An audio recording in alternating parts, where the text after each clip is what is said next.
What's going on, YouTube? I'm back again with another fighting game guide. This time we're playing Guilty Gear Strive. Now, if you like me, you've had a lot of trouble on that stage 9 Nagoriyuki fight. Hell, you probably had trouble on stage 8. Don't trip because I did too. But I'm here today with a guide on how to get through it the best way, the easiest way, the most optimal way if we being 100% honest. It's a cheap fight. He's very overpowered, but you can get through it. He whooped my ass about 100 times, so he wouldn't have to do it to you. Stay tuned. We're gonna get right into it. All right, so let's get into it. The first thing Nagoriyuki is going to do at the beginning of the fight is go into his blood drive state. Now, there's a moment where he's getting ready to transform into his blood drive state, where he's open to being grabbed. That moment is right when his hand goes on the blade. Pay attention to it and get the timing down right, because that'll be the quickest way for you to take advantage of lowering his blood drive gauge. I opted to go for a wild throw at the beginning of every match, simply because it does a decent amount of damage and it lowers his blood drive gauge quite a bit, as you'll see here in this clip.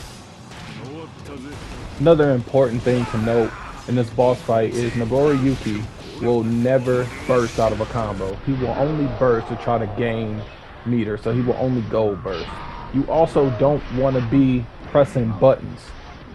If you can interrupt him with one jab, do it and stop. Okay, so this might be the most important part of this guide. Now, as you can see, his blood gauge drop is very low. When it's low, he goes into his dizzy state. When he's in his dizzy state, what you want to do is you want to hit him with a fully charged standing dust and go into the dust combo that brings you to the next area. You want to rinse and repeat this all throughout the fight. As you see here, I messed up on this chain, but as you get further into the video, you will see that will be your best way of doing damage throughout this entire fight. Okay, so pay attention here. You never want to standard guard his overdrive. Just look at the chip damage.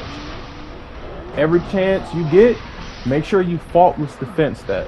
Otherwise, he'll just be eating a bunch of your health. Okay, so essentially, if you haven't noticed by now, the name of this boss fight is essentially just punish Nagoriyuki. I mean, don't get to going combo crazy, don't get to jabbing him, because he has a new move where he is completely invincible. That means upper body invincibility and lower body invincibility. And you really don't want to get hit by that move, because it does a crap ton of damage, and he can cancel into any of his other special moves from that move, and vice versa. So, like I said, you want to play it relatively safe. You want to grab him when you can. And another thing to note is, when his health bar gets to about like the range of his burst meter, he starts being really defensive. He won't attack as often, and when he does, you got to make sure that you are in optimal punishing range. You want to bait out attacks like I do here and punish him accordingly. Don't get too crazy, don't get too aggressive, because as you'll see in this next round where I tried the aggressive style, it doesn't work. It won't work out for you. You will get completely demolished. This is a boss fight about patience and just learning when to attack.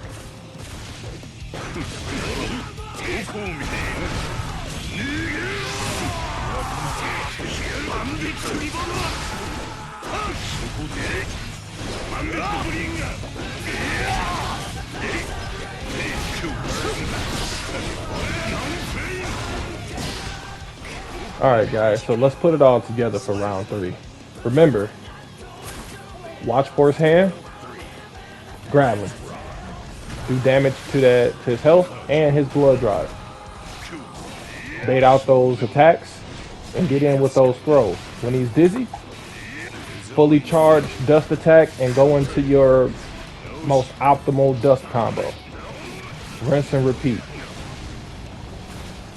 And at this point, it just becomes a matter of just avoiding his attacks and just punishing. Like I said, the name of this fight is just punish, punish, punish. Okay, so another quick note here is let's talk about the wall. The wall in this game is going to be your best friend or your worst enemy.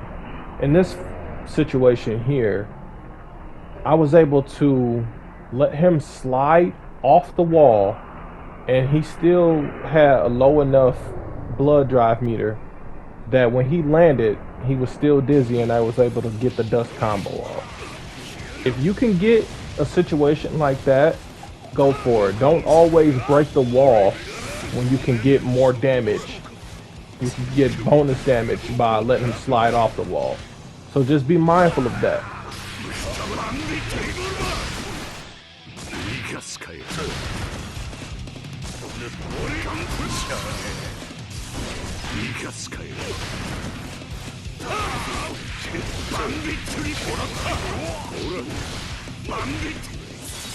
Okay, and a quick note here is whenever you see Nagoriyuki with a full bar attention, he will oftentimes use his overdrive and then immediately cancel it and go into a full screen low attack that will hit you from full screen. He didn't do it here, but as you've seen in the clip, I did guard low just in case. Be mindful of that move because that is one of his options.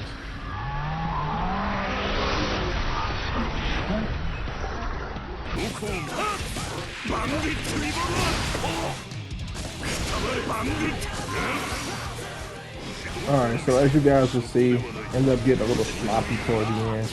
But mind you, I was holding my daughter while I was playing this fight. But we end up coming out on top. So hopefully this guide helps you. Remember to like, comment, share. Helps the people out that may end up needing this guide as well.